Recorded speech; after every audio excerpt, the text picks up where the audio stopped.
Hey everyone, I hope everyone had a fantastic week. And as this weekend comes to a close, it's kind of crazy actually that 1 week ago, just 1 week ago, was prom. And it's just like, it seems like the end of the year is so freaking close, especially for seniors going into your last week of classes. It feels like this is it. Like, it's all coming to fruition, and that you guys are going to be starting the next phase of your lives. This week, I wanted to talk about what your grade reflects specifically in my class and how you can use that to kind of judge how you're going to be doing in your future setting, whether that's just your next class in high school or your next career or into college and into your major. So as I talk about that, we're gonna actually, it's Sunday afternoon right now, and we're gonna be taking my dog out, Ash, to the park, and we've just been working since about 8 a.m. this morning on doing different things, housework, taking tree limbs down. So it's just I wanted to get out, take my dog out, and have some fun with him. So I'll see you guys doing that.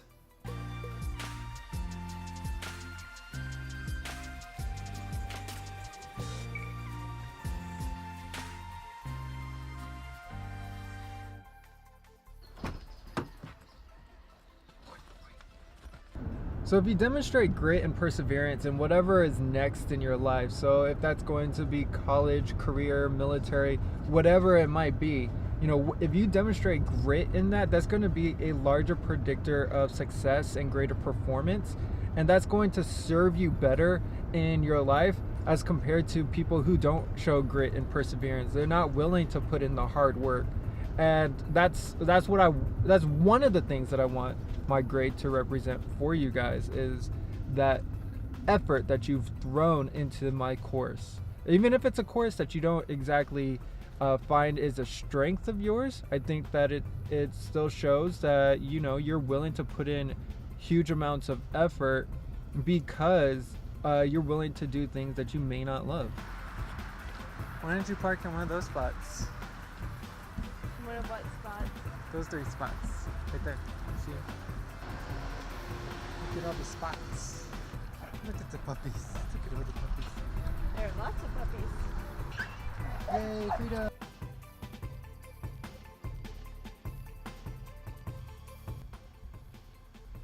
So the second thing your grade is going to represent in my class is how well you complete your work.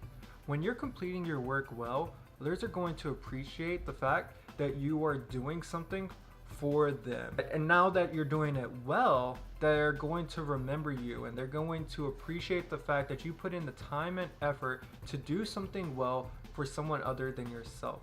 And it just feels good to complete your work in a really good way. So that's what your grade is going to represent for you guys in the future when you go into your career field, or if you go into the military, or if you go to college, whatever you choose. Your grade that you're getting in my class, one of the things it represents is how well you do your work. If you have high marks in this class, then you've earned it based off of high quality work. That's something that you should be proud of. You should always be proud of delivering high quality work. Others are going to appreciate that. Ash, you ready to go swimming? Alright, so this is super scary. We gotta watch out for snakes. Yay, Asher, go have fun. Get in the water. Good boy. And you go. And you go. And you go. Good boy. Yes. Alright. We're leaving the swimming. I think he had lots of fun. Maybe a little too much fun, but still lots of fun that he probably had. So the third and final thing that your grade is going to represent, again, for my class, for my specific class, is your mastery over a topic. So we go over several topics throughout the year. Now usually I split it up into like big ideas, but there are a lot of smaller topics. And if you master a topic with a high grade, then you're going to be prepared for the next thing. And if you feel like you're not prepared for the next thing, whether that's for the next class or just the next topic over the next week, or the next year, whatever the next math course you're going to go into, then take a look at your grade. If your grade wasn't high, then that means that you're not prepared for that topic or that class. So that's going to be the third and final thing that your grade is going to represent. All right, so we're walking out of the water hole place. I've never seen a snake there before, but this time we saw a snake and I screamed a little bit. And snakes are scary. I know some of my students have snakes, but guys, snakes are scary. Those things shouldn't be pets. I think pets should be fluffy. I think those are the only things that qualify as pets. If it has scales or eats other animals, not a pet. Okay, so just keep that in mind. Alright, get it. Good boy. He's not gonna bring it back though. Hey Ash, did you have fun at the park? Are you tired? Are you gonna sleep all night now instead of making a racket? Are you a good boy?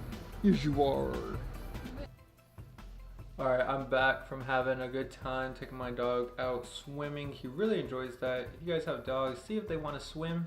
You know, it took him a few tries to actually get the hang of it, but he actually loves it. Maybe he loved it a little bit too much this time. But one thing I wanted you guys to notice was that when I was talking about your grades, I never ever said like that was how intelligent you were. I never brought up the word intelligence. I brought up the word mastery, but mastery is different than intelligence. I think in the past, grades used to be a mark of intelligence and about how much you stacked up in comparison with fellow students and in your intelligence compared to them. But with the rise of grade inflation, I do not believe that grades reflect intelligence in comparison with peers any longer. What grade inflation is it's a rise of a student's grades to kind of make the teacher look better or to make the school look better, because if less students are failing or more students are getting A's, it makes it look like this teacher is an amazing teacher or this school is an amazing school.